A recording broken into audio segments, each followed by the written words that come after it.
With hate speech, including anti-Semitism, rising sharply since the 7th of October attacks in Israel and the war that followed in Gaza, this episode of Diversity Matters explores how the media navigates the need to report what's happening in a conflict with balance, fairness, inclusion, and responsible journalism. To answer those questions, we have one of the most experienced journalists, broadcasters and interviewers as our guest. Tim Sebastian is well known as the original host of the BBC's HARDtalk programme and more recently Conflict Zone on DW. He also founded and hosted debates in the Middle East and North Africa, tackling political, social and religious issues. So he has decades of experience covering the Middle East and conflict. But before we hear from Tim, I want to welcome my co-host today, Hana Kojakovic, who worked on Get the Trolls Out, a project that countered religious discrimination across the European media landscape for 10 years. Hana, great to have you join me for this discussion. Could you set the scene for us? What did your project find when it came to this current conflict and hate speech? So what we did through the Get the Trolls Out project was to combine manual monitoring with AI tracking tools to help us look at hate speech both online and in traditional media. And what we started noticing, especially post-October 7th, was a really sharp rise in anti-Semitic and anti-Muslim hate. And what was also very noticeable was that every time there was a major event happening in the conflict, we could see a direct spike in hate speech. And I think this showed us just how the conflict in the Middle East was being imported into European public spaces and how people's identities were becoming conflated. And I think that kind of thinking is incredibly damaging. What about polarization? We saw a lot more polarization, especially when there's very little space for interreligious dialogue and conversation. And I think we urgently need platforms, both online and offline, where people can actually listen to each other rather than just reacting to headlines or algorithms. A lot of points there, I guess, that are really interesting we can ask Tim about as well. So I guess it is now time to welcome Tim Sebastian to Diversity Matters. And I guess I should say, in the interest of transparency, I've been working with Tim as his producer for many years and on many of those shows I've just mentioned. So I'll let Hana launch this discussion. So to start off, I wanted to get a sense of how difficult it is for you as a journalist to cover the topic of the Middle East conflict. Well, it's become a lot more difficult than it was when I was a correspondent, and I've been going to Israel off and on for 40 years, interviewing people and covering some of the wars, some of the tensions, some of the battles that have gone on over the years. But there's been nothing like this scale of destruction, and according to aid workers, nothing like it since the Second World War, what we're seeing in Gaza now. Particularly difficult to cover because foreign journalists, of course, haven't been allowed into Gaza by Israel. But I have to say the Gazan journalists there, many of them, of course, affiliated to outside news organizations, have been nothing short of heroic under conditions that are really difficult for any of us to envisage, continuing to document the staggering onslaught, the constant forced displacement of around 2 million people, the daily scavenging for wholly inadequate supplies of food and water, and then on top of that, to do your job. So that's why I think they're really heroic, what they're doing there. So the toll for the Gaza journalists has been quite high already. So, I mean, you've just explained how difficult the situation is, just how difficult it is to actually be a journalist in a conflict zone these days. Well, you're worried about finding food, first of all, for your family. You're worried about whether you're going to live through the night. You're worried about when you open that tiny bit of I don't know, whatever you found to cover yourself at night, a makeshift tent or whatever, what you're going to find in front of you. And to do a job and to be objective and to be non-emotional and to try and convey the feelings of others rather than let your own feelings dominate your reports is hugely difficult, must be hugely difficult. I've never been in a situation like that, and a lot of us in journalism never have been. But the people who are doing this day to day really deserve our thanks and our admiration, I have to say. Tim, you talked a little earlier about how different it is today than in the past decades that you've been reporting the Middle East conflict. Can you just sort of explain the differences and the differences of the pressures you face as journalists and presenters in reporting on this story today? I think one of the biggest changes is the pressure that's coming from pressure groups. When I started 40 years ago, the pressure groups weren't nearly as efficient, nearly as aggressive as they are sometimes. in hitting back at coverage that they don't like. Now they do. And one has to say that the press talks a lot about reporting without fear and favour. They do report without favour, but they don't report without fear. And a lot of news organizations don't like being singled out, don't like the accusations they've had of being anti-Semitic or not listening to Israel's point of view or whatever. And so they don't go near the edge when it comes to reporting. They stop themselves. They wonder what the reaction is going to be before they actually put out the report. And I think that's dangerous. And I think that means that the coverage has lost a lot of its direction, a lot of its bite, a lot of its power, because they are stopping themselves because they don't want to get into controversy and they don't want to be accused of being anti-Semitic or anti-Hamas or anti-Islamic or whatever. They're afraid of that. And that has changed the color of the reporting that we've seen over the past 21 months. So I think you already there touched upon this subject and how the media is portraying the conflict. And I think one very important factor we saw in our project is the rhetoric the media uses when reporting on the conflict in the Middle East. So what is your take on issues such as anti-Semitism and Islamophobia when you cover these issues? And do you think that the media indeed does a good job in preventing the spread of hate, or if in any ways do they provide grounds for it? Look, how people use your material is up to them. People will always use your material for their own purposes. What you have to make sure as a journalist is not worrying about how that material is used, but you have to find objective sources for what you're reporting. You have to go to people who have a track record of dealing in facts, people who don't lie or spin, people who correct mistakes if they make them. And that rules out a large part, in fact, most of the combatants in the case of Gaza and the West Bank.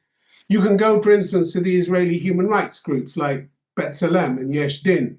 They give you fact after fact about the shootings, about torture in Israeli detention centers, about food shortages, about the lack of proper investigation into the daily killing of civilians.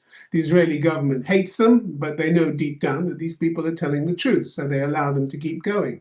Then there are also the international human rights groups as well, like Amnesty International and Human Rights Watch. You have to go to people who you trust and report what they're saying, not knee-jerk reaction to simply reporting what you can often tell in advance is nonsense. Tim, we've worked a long time and on a lot of different projects in the Middle East, particularly debates and interviews. And one of the tough things is, well, maybe not tough, it's just finding all of those sources and making sure that we're objective. And it would be good to get a sense of how much work goes into finding those facts, framing your interviews or the debates, and making that sure that you're fair and balanced and objective. Well, again, it does come back to the sources. The sources that we have used in debates and programs over the years are sources that have had many years' experience in the field. They are trusted, they don't lie, their credibility and their very survival depends on the fact that they are accurate and truthful. One of the hardest hitting human rights organizations, as far as Israel is concerned, is its own B'Tselem, the Israeli human rights group B'Tselem. And they don't pull their punches. And they're a good example of standing up to pressure. And I think, we need to look at our own media organizations and ask whether they are similarly resilient to pressure. And if they're not, why aren't they? And how could they become more resilient and more resistant to pressure from outside? Is that a concern, that resilience? Are you concerned about that? Yeah, I think so. Absolutely. Yes. Yes. If you believe you're telling the truth and you believe it on the basis of facts that you've established, whether it's technology you're using, the satellite pictures, or whether you're talking to people who for 10, 20, 30 years have been on the ground, they know exactly what's going on, they know what the truth of the matter is, the truth of the allegations that are put out by one side against another, you have to accept that. And you should accept that and go with that. I wanted to ask you about the importance, obviously, you've just stated very clearly the importance of facts and credible organizations and having resilience. What about the need of having a diversity of voices in your reporting or your interviewing. How important is it to you to make sure you cover different voices when it comes to an issue or a conflict like the Middle East? Well, this is the world we live in, full of diverse voices. Yes, you have to reflect different opinions, but you need to press them quite hard. You need to hold people to account. You need to inquire deeply into why they hold the views they do and what they put out to you as facts. You have to be in a position to either counteract those facts or extend them and take the conversation somewhere else. But, you have to be skeptical of everything that you hear, especially in a war, because as everybody always says, truth is the first casualty. It's also the second, third, fourth, fifth casualty. It goes on in wars. And, looking at the statement that the 25 countries made about Israel's behavior and condemning its lack of aid and condemning its treatment of Palestinians, the lack of dignity, the inhumane killing of civilians. Why didn't this come out earlier? Why weren't we pressing, why we journalists weren't pressing governments to make statements like this much earlier on? We've got to the stage where some 60,000 Palestinians, mainly civilians, have died in Gaza. People are dying of starvation. People are living like animals, searching for the very basics of life. There's no medicine. Operations are being carried out on children, amputation of limbs without anesthetic. This is, in the world, in the 21st century, this is unconscionable. Why did it take them so long? And we have to ask ourselves whether the media has some role to play in this. Did we pull too many punches? Did we not give a fair and accurate picture such that the governments could look at this and say, it's time we acted? I think public opinion has gone far ahead of the governments. I think Israel's reputation abroad has been shattered over many, many months. You see the demonstrations that take place in many places around the world now. So the reporting has had an effect on the public, it's had less effect on the governments. And we have to wonder why. There is some very good reporting. There is some, day-by-day reporting. Why is the media just not that important anymore? Maybe we're not pressing the governments themselves hard enough. Maybe we're not continually asking them, how much of this are you going to tolerate? When are you going to say something? When are you going to do something that will make one of the sides in this war sit up and take notice and change their behavior? And why haven't you? I think questions like that, it's not just to the combatants, it's to the people around, who the enablers, if you like, the people who supply the military equipment. Do you think the media's missed any key reporting here? Have we got enough stories out of Gaza of the human cost or the human stories? Are we hearing enough diverse viewpoints? Do you think the media overall has done a fairly good job on this? Or is there room for improvement? Do you have any advice? No, I think the media have done a spectacular job. I think under the most difficult situation, under the most difficult conditions, I have no complaints about the media coverage. I have a lot of complaints about the government's reaction or lack of reaction to what they have known for some time to be the truth of what's going on in Gaza and the West Bank. Thank you, Tim. Another part of what we've done in our project is we recently conducted a report where we looked in all of the countries of operation how the media was reporting on the conflict, notably what kind of wording they were using. And we noticed that a very common trend, more far-right media were using certain terminology, more left media were using other terminology. And one of my questions is surrounding the terminology and the use of the word genocide. As we know, there is an ICC court proceeding against Netanyahu and into what is happening right now in Gaza. And my question is, what is your take on how the media refers to the conflict? Indeed, some media is also calling it Israel-Gaza war, Israel-Palestine war, genocide on Gaza, etc. So what is your take on how the media chooses to present the conflict? Look, that's not really an area I can get into very easily because, people will go over the top sometimes. People will talk about genocide when it hasn't been established. But the ICJ has said that there was a risk of genocide in Gaza. And people should take every precaution, the various sides in the conflict should take every precaution to ensure that it doesn't go that far. So the ICJ has talked about genocide, the possibility of genocide. ICC apparently as well. Look, it's out there. The people are afraid of where this is going. People are looking at the numbers of casualties out there, and they want it to stop. Some of the language is excessive, yes, but these are very deeply emotional issues for people. Watching day by day dozens of people being killed, sometimes scores every day, and the silence is often deafening. Not the silence from the reporters, not the silence from the journalists, but the silence from governments and the silence from the public and the rest of the world. It's as if this war has been normalized. It's okay. It's okay, 20 people dead yesterday in Gaza fighting for food. The fact that women and children are taking their funeral shrouds with them when they go to collect aid because they're not sure whether they're going to come back again, either walking or be put straight in the ground, having lost their life in the quest for food. People will go over the top. Language is sometimes excessive,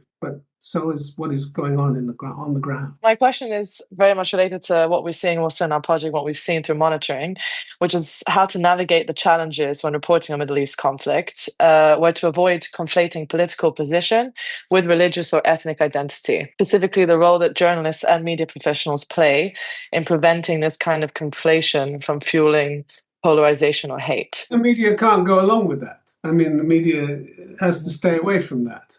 Hate speech is outlawed by law, but it's also pretty poor, pathetic journalism. It's not journalism. It's a lot of people like to rant, and some journalists do that too. But you have to stay away from hate speech. You have to stay away from the situation is bad enough as it is without people on the outskirts inflaming it still further with the kind of language that they use. You have to be careful. You have to be careful and try to stay as factual. And that doesn't mean that you're not going to press for answers. You do have to press for answers, and you do have to provide context. And where people's lives are concerned, you have to report without fear or favor on the difficulties, the problems, and the risks that they face on a daily basis. Don't shy away from reporting on human tragedy because it's there in front of you.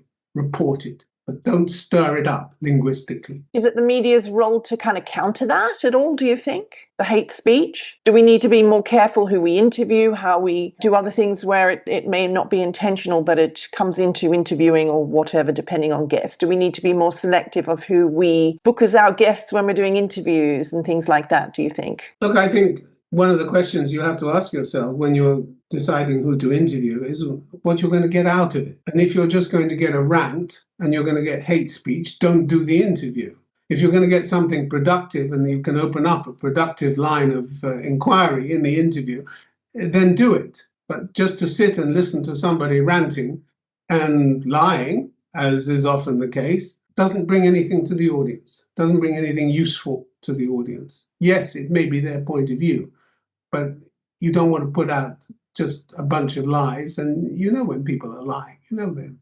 There's a lot of information out there. Listen, what's going on in the Middle East? If you really want to know, you can find out because there are enough legitimate, impartial sources there for you to know what's happening. You don't need to listen to people ranting and raving and lying incessantly. That doesn't bring the public anything. We worked a lot on debates in the Middle East where we brought two opposing sides to the table to debate a usually pretty controversial issue, political or social, and sometimes religious. And we had an audience and they could question, do you think there's space for dialogue? Because that was really a program that tried to introduce people to free speech, to questioning, to listening, to try to understand another side of an issue, to find a breakthrough. And I'm not talking particularly for the Gaza situation, that's a different one, but just in general, is there need for more spaces of responsible dialogue? Absolutely. And we have to keep trying. And we have to keep trying to get people on opposite sides of a conflict to talk to each other, even if they don't talk about the conflict itself, even if they just talk about human issues, but to get some kind of contact and for people to treat each other as human beings, which is asking a lot these days in some parts of the world, we need to make a special effort to do that. now is the time, definitely. What else would you like to see? What would I like to see? I'd like to see wars ending instead of starting. But I think, humanity is hurrying in the opposite direction at the moment, and I don't see that it's going to stop anytime soon. We're a very, very polarized world these days. And that gives journalism plenty of responsibility to report it wisely, not to fan the flames of conflict, but to actually make a contribution in giving accurate information to people so that they can make informed, decent judgments. And is part of that bringing in fresh and different voices to the conversation, perhaps people who are underrepresented normally? Do we need a lot more fresh and different viewpoints presented at that table to have people, as you said, open up the understanding? Is that an important element moving forward? Yes, provided they're constructive. Tim, thank you very much for joining us on Diversity Matters. Pleasure. Thanks for having me. Well, Hannah, that was a really interesting discussion we had with Tim. I'd be interested to know what your takeaway is after your sort of experience looking at hate speech in the European media environment, particularly tracking the rise in hate speech, as you mentioned in the introduction, since the 7th of October attacks. Yeah, I think it was a really powerful and important discussion. And I think we all agree that the media has a very large role to play, not only in how conflicts are reported and understood by the public, but equally the responsibility it bears in holding those in power to account. I think the media has a very large potential to shape narratives and influence public sentiment. And as Tim mentioned, also to push governments and political leaders to take a stand and speak out when boundaries are crossed and when enough is enough. And I think especially now, the media should take more of a stand and push those governments who can make a change in ending this conflict. Yeah, lots of takeaways there, as you said. So, Hannah, thank you so much for joining me for this episode of Diversity Matters. It was great to have your take on this topic. Thank you so much. That's all for this episode of Diversity Matters, brought to you by the Media Diversity Institute, or MDI. If you've enjoyed it, please do like and share it. You can also listen to earlier episodes and find more information on MDI and issues related to the media and diversity on our website, media-diversity.org. Thank you for joining us. I look forward to your company again. Take care.